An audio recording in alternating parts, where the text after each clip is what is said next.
Bonjour les amis, je suis un homme heureux, je suis un homme comblé, je suis depuis quelques jours plus riche de 3000 euros. Enfin, plus riche de 3000 euros, disons que j'ai récupéré 3000 euros que l'État français avait cru bon de me piquer en oubliant de m'en informer.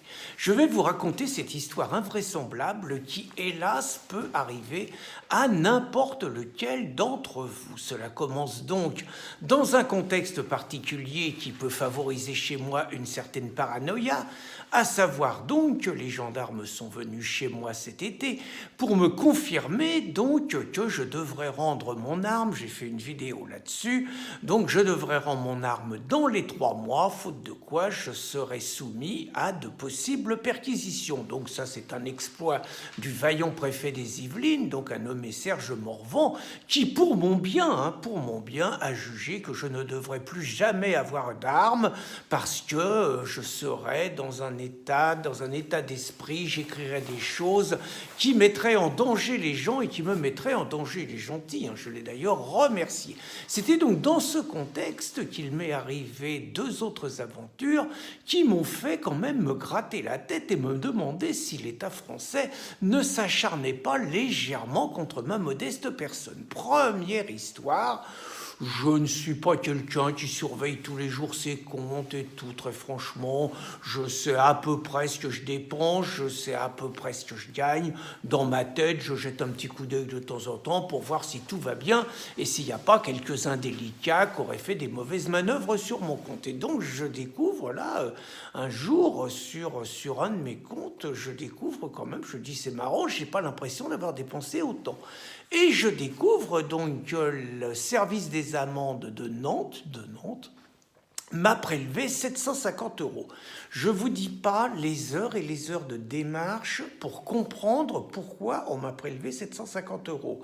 Je ne vous dis pas les coups de téléphone, je ne vous dis pas comment on recherche un courriel ou chercher les gens.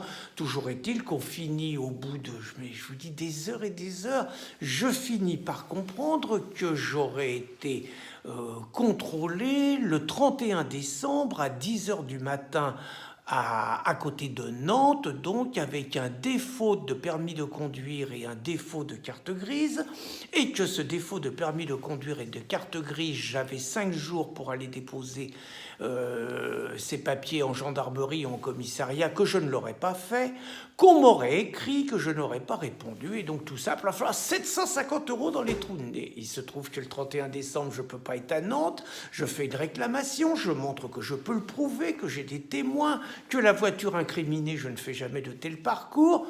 Réclamation rejetée.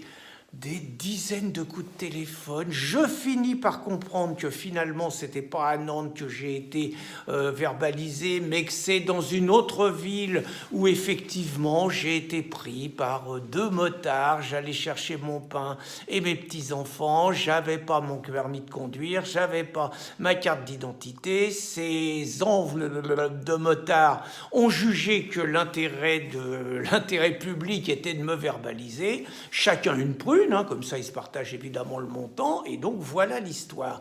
Bien évidemment, dès le lendemain, je suis allé à la gendarmerie, je me rappelle parfaitement qu'il y avait une panne d'ordinateur, je me rappelle parfaitement que le gendarme de service a noté que j'étais venu donner mon permis de conduire et les papiers de la voiture. Je pensais l'affaire terminée. Sauf qu'il a dû y avoir ce qu'on appelle un petit grippage dans les institutions, sauf que je n'ai jamais reçu le moindre courrier, et donc, sans que ma banque, sans que personne ne m'avertisse, je me fais tirer 750 euros sur mon compte, qu'il m'a fallu, je dirais, 2 mois de démarche ininterrompue pour récupérer la semaine dernière. Premier épisode. Deuxième épisode, 1 semaine plus tard, d'où ma paranoïa. Qu'est-ce que je constate? Je constate là que c'est 2169 euros, rien que ça, qui manque sur un autre de mes comptes.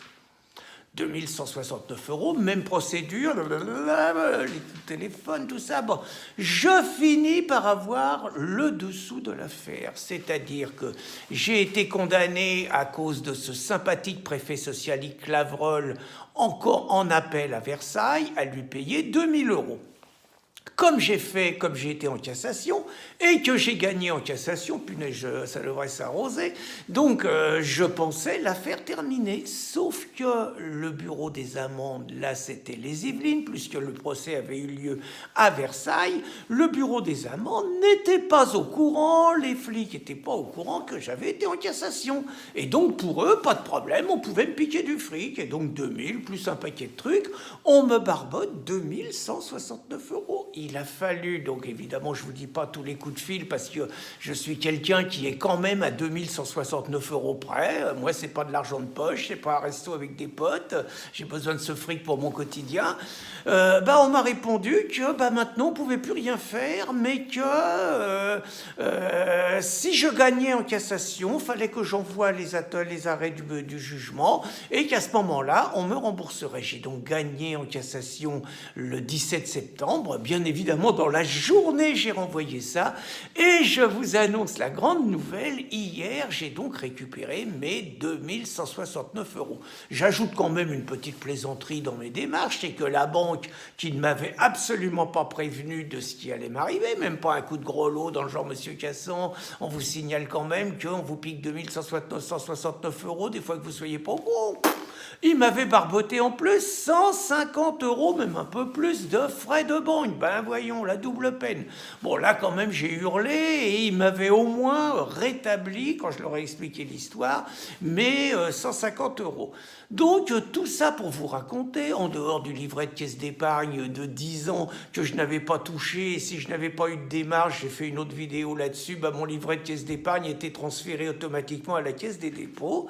Tout ça donc pour vous raconter que certes, j'avais tort d'être parano, j'avais tort de penser que l'État français m'en voulait tant, ça ne veut pas dire que certains ne m'en veulent pas un petit peu, mais tout ça pour vous dire les amis et vous donner un conseil, surveillez bien vos comptes et surtout dès qu'il vous arrive quelque chose et qu'on vous pique du fric, soyez pugnace, obstiné, déterminé et vous vous en sortirez peut-être. Je ne peux m'empêcher de penser à ce qui peut se produire pour des personnes âgées, pour des personnes qui n'ont pas forcément mes moyens de défense, ma détermination et à qui il arrive des saloperies pareilles. Je préfère ne pas y penser. Certes, on dit que l'État, en France, il n'y a plus rien qui marche. Je peux vous dire qu'il y a des systèmes répressifs qui marchent encore très bien. Bonne journée les amis.